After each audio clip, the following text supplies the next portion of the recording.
அனைவருக்கும் வணக்கம். அன்பான ஆசிரியர் பெருமக்களே, இந்த வீடியோவில் நம்ம 5ஆம் வகுப்பு அறிவியல் பயிற்சி நூல் பருவம் 3 2022-2025 இயல் 1 நமது சுற்றுச்சூழல் அப்படின்னு இந்த பாடத்துக்கு உண்டான ஆன்சர்ஸ் பார்க்க போகிறோம். சரிங்களா?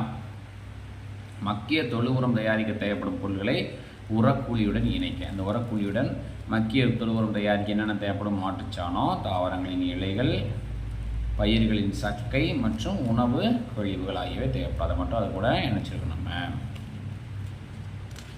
சரிங்களா? அடுத்தபடியாக பார்த்தீங்கன்னா, மாட்டுச்சாணம் அதாவது பசுந்தாள் உரமாக மாறக்கூடியவை. பசுந்தாள் உரமாக மாறக்கூடிய செடி கொடிகள் அதுதான், இலைகள் தான். அப்போ கொழிஞ்சி செடி, புதர் செடி, இலைத்தலைகள் தான் பசுந்தாள் உரமாக மாறக்கூடும். மக்கிய தொழு உரம் என்றால் என்ன? புத்தகத்தில் 79ஆம் பக்கத்தை தெளிவாக கொடுத்துருக்காங்க. அதை பார்த்து எழுதியிருக்கோம். நீங்கள் புத்தகத்தை 79ஆம் பக்கத்தை எடுத்து பார்த்துங்க. இயற்கை உரத்தின் வகைகள் யாவை, அது நம்ம புத்தகத்தில் தருது. பசுந்தாள் உரத்திற்கும் விலங்கு ஏறுவிற்கும் உள்ள வேறு. பசுந்தாள் உரம்ங்கிறது இலைத்தலைகள், விலங்கு ஏதுங்கிறது விலங்குகளினுடைய கழிவுகள், சாணம், சிறுநீர் போன்றதான் அந்த கழிவு. அதுக்கடுத்ததாக நீங்கள் விவசாயியாக இருந்தால் எதை பயன்படுத்துவீங்க? செயற்கை உரமாக, இயற்கை உரமான தொழு உரம், பசுந்தாள் உரம் போன்ற இயற்கை உரம் தான் மண்ணுக்கும் நல்லது, மனிதனுக்கும் நல்லது, அதில் விளையக்கூடிய உணவுகளுக்கும் நல்லது. அதனால் அதை தான் நம்ம பயன்படுத்தணும். அடுத்து ஒரு செடியை விட்டுணும் ஊற்றுங்க.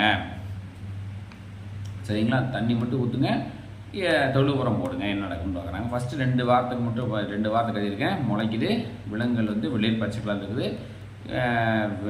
இலைகள் இங்கே விதைகளை கரும்பச்சை எடுத்துருது. அடுத்தடுத்த வாரங்கள் என்ன நடக்கும்னு நம்ம பார்த்து தான் எழுத முடியும்.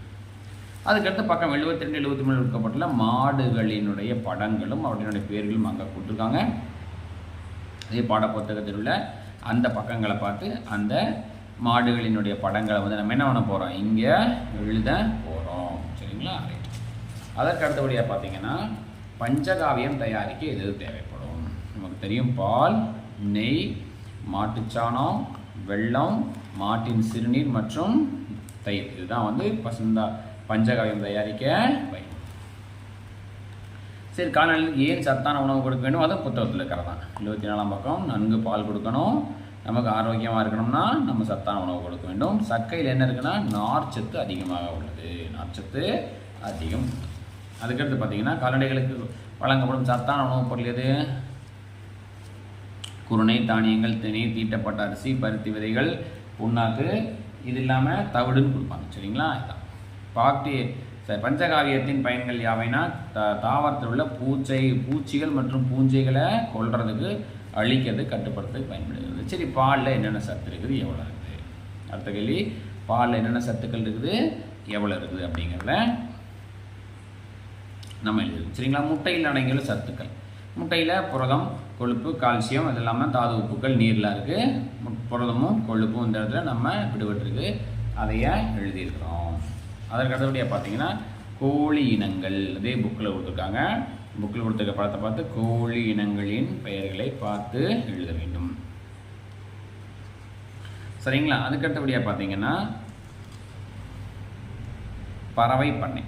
சரிங்களா? பறவை பண்ணையில் இருந்து நமக்கு என்னென்ன கிடைக்குது, அதனுடைய பயன் என்ன அப்படிங்கிறத பற்றியான ஒரு சின்ன மைண்ட் மேப் மாதிரி கொடுத்துருக்காங்க.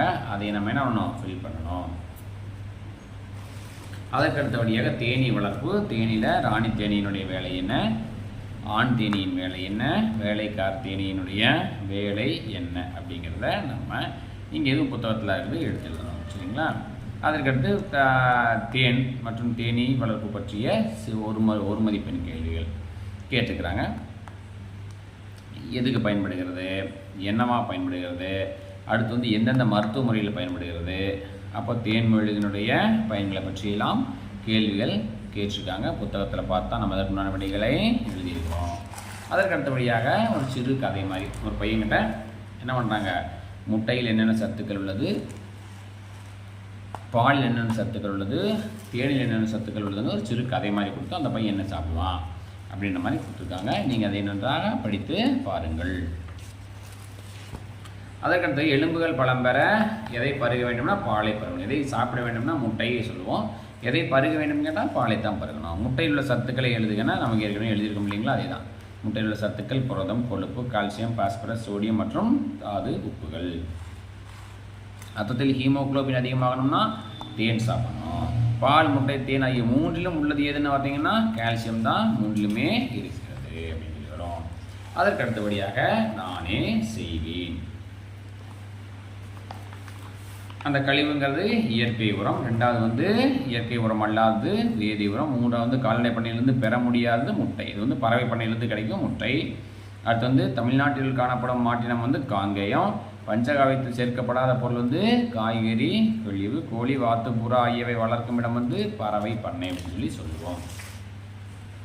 அதுக்கிட்ட பறவை பண்ணையில் எது கிடைக்காது? பால் கிடைக்காது. அடுத்து தமிழ்நாட்டில் கோழி பண்ணை அதிகம் உள்ள மாவட்டம் நாமக்கல். தேனை சேகரிக்கும் பணியை செய்யும் தேனி எதுன்னு பார்த்தீங்கன்னா வேலைக்கார தேனி.